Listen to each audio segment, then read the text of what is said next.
Let's now take a look at formatting that type and turning it into a style that can be reused elsewhere in our document. So I'm just going to close the layers panel down here and zoom up a little bit closer on the type. In fact, let's go in close on that first paragraph, because what we're going to do is style this type and then apply it to the rest of it using a paragraph style. So we'll double click on the type to access the type area itself and just click and drag, and let's highlight our first paragraph here, okay? And let's press Command T or Control T on the PC to bring up that character palette we saw a second ago, and make sure first off that we do use optical kerning, okay? Just best to be on the safe side. And then we'll come in here and change the typeface, and we'll use another one here that comes with the Illustrator program. We'll go up to Minion Pro and we'll go down and choose regular, okay? Nice serif typeface. What we'll also do is drop the type size down. Let's maybe nudge this down fairly small, maybe about 7, somewhere between 7 and 8.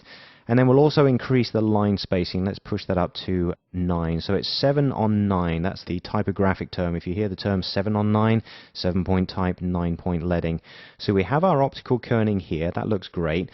Another thing I want to point out, if you have type like this that contains quotation marks and that sort of thing, there's a function called hanging punctuation, which is very, very nice in a typographic design, which basically forces the punctuation to hang off the side of the text frame, so you don't get this sort of weird indent. If I look at this from a design point of view, to me it looks like this letter has actually been forced in, that the eye really doesn't even notice the fact that the quotation mark is there.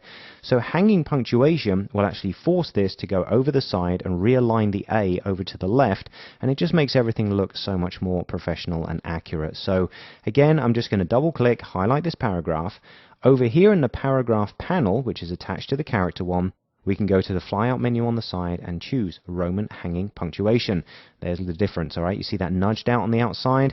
Again, if I deselect that, you can see just the visual aspect of that changes the way that the design looks. It's much more aligned, and there's something about quotation marks that hang off the edge as a design feature. I absolutely love using this. So we've styled our first paragraph, essentially, okay? So what I'm going to do is double click and go back into it and once again highlight it. We now want to reuse the styling that's been applied there and apply it to everything else, okay? And for that we're going to use a paragraph style. So we need to access the paragraph styles panel, so let's go to the window menu, come all the way down towards the bottom so we can find our type submenu again, alright?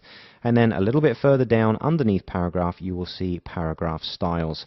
So we pull this up and see, basically we have a default of normal paragraph style, which is what we're looking at here.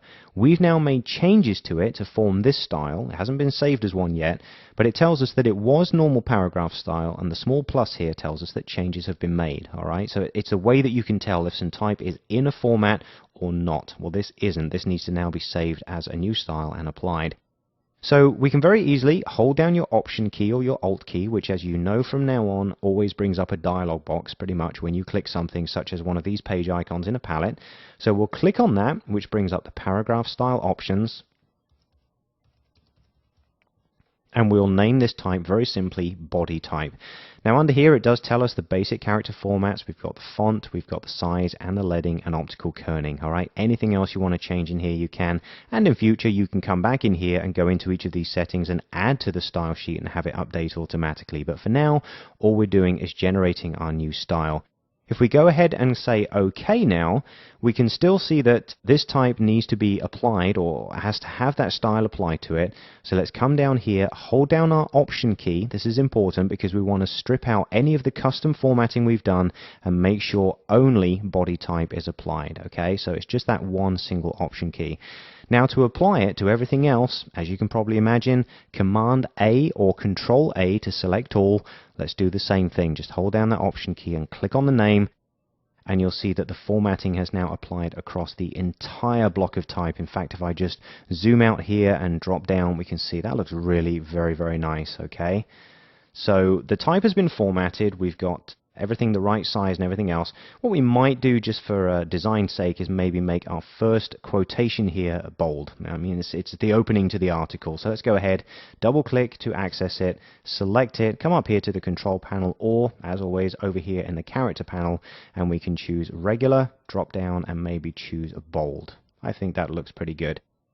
Alright, we'll go back to our main selection tool, and seeing as we've made some very strong changes here, I would definitely recommend that we save this before we continue.